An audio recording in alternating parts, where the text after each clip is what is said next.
Good afternoon. We are hot on the road to the championship this afternoon as all three Kansas teams make it to the second round of the NCAA tournament. KU is playing right now and losing. Wichita fans, though, are fired up, ready for a pep rally to support their Shockers. Our KG Sports team is live in St. Louis with a look at WSU's opponent and the excitement from the fans. Take it away, guys. Yeah, that's right, guys. Larry, we are at Union Station in St. Louis, and obviously a lot of black and gold here as the pep rally is getting going. Shane Ewing and Annette Lawless. Annette, right. Exciting times ahead of this game. Just a little bit of black and gold out here, just a smidge. You know, hundreds of people out here ready to celebrate. Hopefully a victory come tonight with the Shockers going out to play. And a lot of people gathered out here, certainly just anticipating the start of this pep rally, which we hear the band warming up, which is a very good thing, I think. I think we're all ready to groove and have some fun times out here. But yeah, it's going to be an interesting and very epic matchup for the Shockers. Well, that's right. A 116 seed, so a 16 has never beaten a 1, but that doesn't mean necessarily anything. We saw them arrive yesterday. They looked extremely focused. We saw them at practice. And as a 1 seed coming into this game, you got to think that this team is confident, except they have not played in 12 days. So as they take on Cal Poly, they're looking at this saying, we are a 1 seed, but that does not necessarily mean we're indestructible. You could be a number 1 seed or a number 2 seed playing a 9 seed or a 12 seed, and your shots aren't falling for you, and you know you're not getting on the defensive glass and stuff like that. Other teams are beating you to extra effort plays, 50-50 balls, stuff like that. So a game can easily change like that. You know, it's March. Anything can happen, man. We practice late game situations at least every other day, and you know, great players usually make great plays at the right time. So we've got a lot of good players, and I think that if we're in a close game, there'll be ample opportunity for those guys to make the plays that they've been making all year. Guys ready, and so are the fans and the band and the cheerleaders. You know, it's pretty cool. Listening to the band, it's just amazing. You know, they have really found a way to rev up everybody this season. You can see the cheerleaders over here to the right, just getting everybody in the spirit of things out here in St. Louis. I can't describe a better atmosphere to be in. You know, we were at the pep rally earlier for KU. I was speaking with Governor Sam Brownback about who he is cheering on tonight. He says definitely KU and K-State. He's an alum of those schools, but he has all his faith in the Shockers and what they're doing out here. It's a very exciting time indeed. So we are just so thrilled to be out here and experiencing this all with the Shock.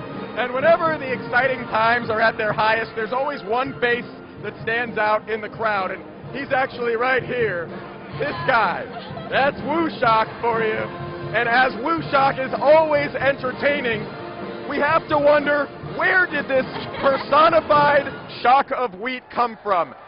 That's a lot of loving right there. How did Woo Shock become Woo Shock? And that's why we went to the creator of Woo Shock to find out where you got your birth. He's been the heart and soul of Wichita State since 1948. But he almost never arrived on campus. I was on Okinawa for the entire 3 months that the battle went on. I ended up with a little bit of shrapnel in my left arm, and I lost my hearing. And then I went to college. When Wilbur Elcia was a junior at Wichita State, he took an art class. His assignment, design a school mascot. This is pretty close to the first one. I was surrounded by wheat everywhere.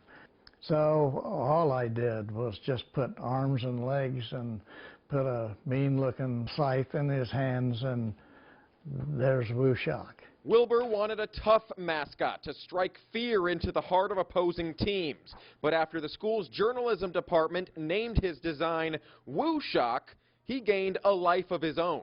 Everybody designs Woo Shock the way they want to see it. Some of them are fine, and some of them are not so fine. The spotlight on Woo Shock expanded as Wichita State did the same. The university got bigger, and the athletic teams got better, and the baseball team went crazy. But with the 34-0 Wichita State Shockers, never before has Woo Shock been more recognized, even if not for the best of reasons. Every once in a while there'll be a comment on national TV about the ugliest mascot in the world, and I think that's kind of a honor to have something that's unique. Wilbur admits Wooshock is a bit ugly, possibly the ugliest artistic piece he's ever done. After all, he's still making quite a good living as a painter, crafting high-dollar artwork which sells across the country. But those sketches of Wooshock back in 1948 may be his most meaningful work ever. This 15 minutes of fame has lasted an awful long time. It's been interesting to watch how Wooshock just keeps rolling along.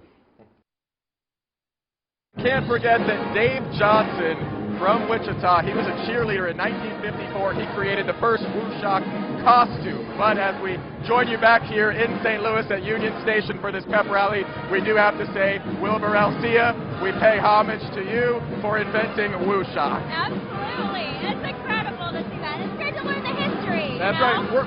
We're going to be out here at the pep rally for 5 o'clock. We're going to show you all the latest as we continue reporting live on the Shockers in St. Louis. In St. Louis, we are live. Shane Ewing. I'm Annette Lawless. We're reporting out here for KQ.